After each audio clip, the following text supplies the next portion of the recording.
Hello friends, meet RPSC के online YouTube channel पर आप सभी का स्वागत है।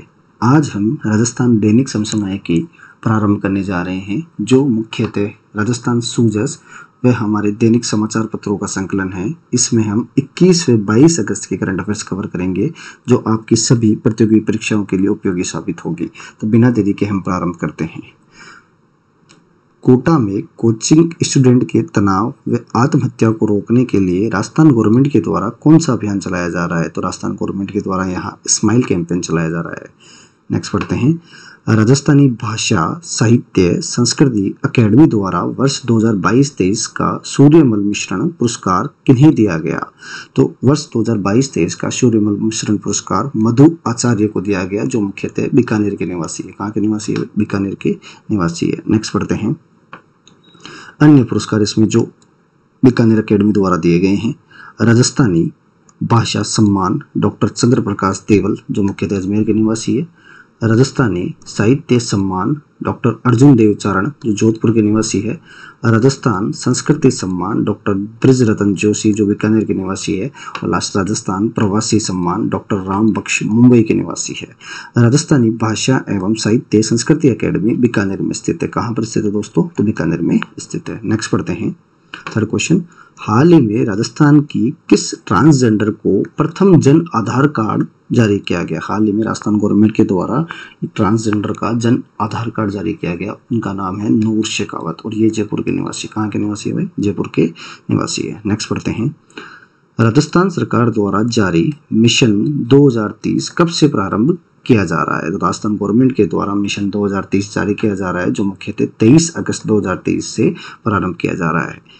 इसके महत्वपूर्ण तथ्य: अगले 7 वर्षों में मिशन 2030 के तहत राज्य की प्रगति की गति को 10 गुना करना लक्ष्य रखा गया है, जिसमें हमारी इकोनॉमी अर्थव्यवस्था का जो लक्ष्य है 2030 तक 35.71 लाख करोड़ करना निर्धारित किया गया है। तो कितना निर्धारित किया गया भाई? 35.71 लाख करोड़ निर्धारित किया गया है। नेक्स्ट पढ़ते हैं। वीर दुर्गादास राठौड़ जयंती, जो मुख्यतः 385वीं वीर दुर्गादास राठौड़ जयंती थी, इसके तहत लाइफ टाइम अचीवमेंट पुरस्कार किन्हें दिया गया है? तो वीर दुर्गादास राठौड़ जयंती लाइफ टाइम अचीवमेंट पुरस्कार 2 व्यक्तियों को मिला है। एक है विक्रम सिंह, दूसरे हैं विष्णु चंद्र प्रजापति। एक का नाम क्या है भाई? विक्रम सिंह, दूसरे का नाम क्या है? विष्णु चंद्र प्रजापति। नेक्स्ट पढ़ते हैं। राज्य का नशा व धूम्रपान वर्जित गांव जो हाल ही में चर्चा में रहा है, कौन सा है? तो उस गांव का नाम है फगोड़िया वाला गांव, जो मुख्यतः कहाँ पर स्थित है भाई? जयपुर में स्थित है। नेक्स्ट पढ़ते हैं।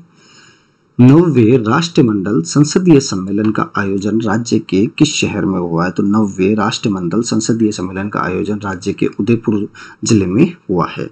अन्य तथ्य इसका जो उद्घाटन है वो ओम बिरला ने किया है। किसने किया है इसका उद्घाटन? ओम बिरला ने किया है। जो इसके मुख्य अतिथि है वो लोकसभा स्पीकर ओम बिरला है। तो ओम बिरला लोकसभा स्पीकर है और हमारे कोटा के सांसद है। 17 राज्यों के प्रतिनिधियों ने इस सम्मेलन में भाग लिया है। इसमें मुख्यतः राजस्थान विधानसभा के अध्यक्ष, उपाध्यक्ष व सचिव भी शामिल हुए हैं। तो सम्मेलन का उद्घाटन ओम बिरला ने किया है तथा इसके मुख्य अतिथि स्पीकर ओम बिरला। 17 राज्यों के प्रतिनिधियों ने इसमें भाग लिया तथा इसमें राजस्थान विधानसभा के अध्यक्ष, उपाध्यक्ष व सचिव भी शामिल होंगे। Next question. दुनिया का दूसरा सबसे पसंदीदा शहर कौन सा है? तो travels plus leisure readers reports के आधार पर दुनिया का दूसरा सबसे पसंदीदा शहर हमारा राजस्थान का उदयपुर है। इसमें प्रथम स्थान ओकासा मैक्सिको का शहर है। इसका प्रथम स्थान कौन सा शहर है भाई? ओकासा मैक्सिको शहर। नेक्स्ट पढ़ते हैं। हाल ही में चर्चा में राजस्थान उच्च न्यायालय की वर्चुअल बेंच की स्थापना कहाँ पर की गई है? तो हाल ही में चर्चा में रही राजस्थान हाईकोर्ट की वर्चुअल बेंच की स्थापना बीकानेर जिले में की गई है। कहाँ पर की गई है भाई? बीकानेर जिले में की गई है। नेक्स्ट पढ़ते हैं। हाल ही में राजस्थान की चौथी वंदे मातरम ट्रेन कहाँ से कहाँ तक चलाई गई है? तो राजस्थान में अभी तक 4 वंदे मातरम ट्रेन चल चुकी है, जो मुख्यतः चौथी जो ट्रेन है वो जयपुर से चंडीगढ़ तक चलाई गई है। अन्य तीनों ट्रेन, पहली ट्रेन अजमेर से दिल्ली कैंट के लिए चलाई गई थी, दूसरी ट्रेन जोधपुर से साबरमती के लिए चलाई गई थी और तीसरी ट्रेन जयपुर से उदयपुर के चलाई गई है तथा चौथी ट्रेन हमारे जयपुर से चंडीगढ़ के लिए चलाई गई है। Next question. राज्य के किस स्थान पर 108 महादेव का मंदिर स्थित है? तो राज्य के पुष्कर अजमेर में 108 महादेव का मंदिर स्थित है। इसकी मुख्य विशेषता यह है कि इसका निर्माण छत्रपति शिवाजी महाराज ने करवाया था। 108 महादेव का मंदिर कहाँ पर स्थित है भाई? पुष्कर में स्थित है। नेक्स्ट पढ़ते हैं, हाल ही में विफल हुआ लूना 25 किस देश का चंद्रयान मिशन है? तो लूना 25 रूस का चंद्रयान मिशन है। तो रूस की जो स्पेस एजेंसी है उसका नाम है रोसकॉसमॉस। क्या नाम है भाई? रोसकॉसमॉस। नेक्स्ट पढ़ते हैं, मोस्ट इंपोर्टेंट क्वेश्चन है इंडियन करंट अफेयर्स के हिसाब से, मणिपुर हिंसा के लिए किस कमेटी का गठन किया गया? तो मणिपुर हिंसा के लिए हाल ही में एक कमेटी का गठन किया है जो जस्टिस गीता मित्तल कमेटी है, जिसका नाम क्या है भाई? जस्टिस गीता मित्तल कमेटी है। इसके अन्य तथ्य, ये 3 सदस्यीय कमेटी है जिसमें एक अध्यक्ष व 2 सदस्य होंगे। इसमें जो अध्यक्ष है वो रहेगी जस्टिस गीता मित्तल, अन्य सदस्य रहेंगे शालिनी पंसानकर और जस्टिस आशा मेनन। तो अन्य सदस्य कौन कौन थे? एक तो शालिनी और दूसरा कौन है? आशा मेनन। नेक्स्ट पढ़ते हैं, देश के फॉरेक्स रिजर्व में सोने की हिस्सेदारी कितनी रही है? तो देश के फॉरेक्स रिजर्व में वर्तमान में 7.36% या परसेंटेज सोने की हिस्सेदारी रही है, जो मुख्यतः 3.67 लाख करोड़ है। नेक्स्ट पढ़ते हैं, देश का सबसे उम्रदराज हाथी जिसकी 31 अगस्त को मृत्यु हो गई थी उसका नाम क्या है? तो उसका नाम बिजुली प्रसाद। इनका संबंध असम राज्य से। तो ये हाथी कहाँ से भाई? असम राज्य से है। नेक्स्ट पढ़ते हैं, केंद्र सरकार के द्वारा भारतीय अर्थव्यवस्था को कितना करने का संकल्प लिया गया? केंद्र सरकार ने हाल ही में 22 अगस्त को भारतीय अर्थव्यवस्था को $5 ट्रिलियन करने का संकल्प लिया है। अन्य तथ्य इसमें जो कृषि की भागीदारी होगी वो तो होगी $1 ट्रिलियन तथा सर्विसेज व मैन्युफैक्चरिंग सेक्टर की जो भागीदारी होगी वो होगी $4 ट्रिलियन। तो भारत की जो कृषि है, जो मुख्यतः जो भारत की जनसंख्या है वो 60% कृषि पर निर्भर करती है। किस पर निर्भर करती है भाई? कृषि पर।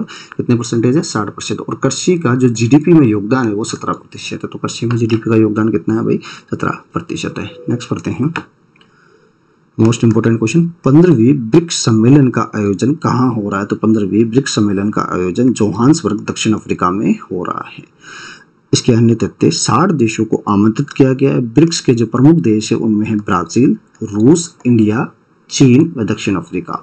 दक्षिण अफ्रीका को 2010 में शामिल किया गया था। हाल ही में ईरान को शामिल करने के लिए भी विचार चल रहा है। तो टोटल इसमें देश है 5, ब्राजील, रूस, इंडिया, चीन व दक्षिण अफ्रीका। दक्षिण अफ्रीका को 2010 में शामिल किया गया तथा ईरान को हाल ही में शामिल करने के लिए इस पर चर्चा चल रही है। नेक्स्ट पढ़ते हैं, पितृत्व अवकाश संविधान के किस अनुच्छेद में शामिल है? तो हाल ही में संसद के द्वारा पितृत्व अवकाश को अनुच्छेद 21 में शामिल किया गया। किस में शामिल किया गया भाई? अनुच्छेद 21 में शामिल किया गया है। नेक्स्ट पढ़ते हैं, राष्ट्रमंडल वैश्विक परामर्श समूह में किस भारतीयों को शामिल किया गया? राष्ट्रमंडल वैश्विक परामर्श समूह में ऐश्वर्या भाटी को शामिल किया गया। किसको शामिल किया गया भाई? ऐश्वर्या भाटी को शामिल किया गया है। नेक्स्ट पढ़ते हैं, प्रधानमंत्री विश्वकर्मा योजना कब से प्रारंभ की गई है? मोस्ट इंपोर्टेंट क्वेश्चन, प्रधानमंत्री विश्वकर्मा योजना कब से प्रारंभ की जा रही है? तो 17 सितंबर 2023 से प्रधानमंत्री विश्वकर्मा योजना प्रारंभ की जा रही है। इस योजना के तहत क्या होगा भाई? इंफ्रास्ट्रक्चर क्षेत्र में 5 लाख परिवारों को जोड़ा जाएगा। तो इंफ्रास्ट्रक्चर क्षेत्र में कितने लाख परिवारों को जोड़ा जाएगा? 5 लाख परिवारों को जोड़ा जाएगा।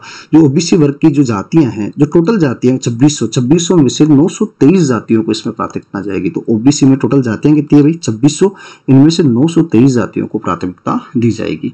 सिलाई मशीन व अन्य उपकरणों के लिए 5000 रुपए की सहायता दी जाएगी और NHAI द्वारा परिवहन क्षेत्र में 5 लाख लोगों को काम दिया जाएगा। तो ये आज के आपके 20 question. Thank you so much. मिलते हैं नेक्स्ट वीडियो में। चैनल को सब्सक्राइब करना, लाइक करना एंड शेयर करना।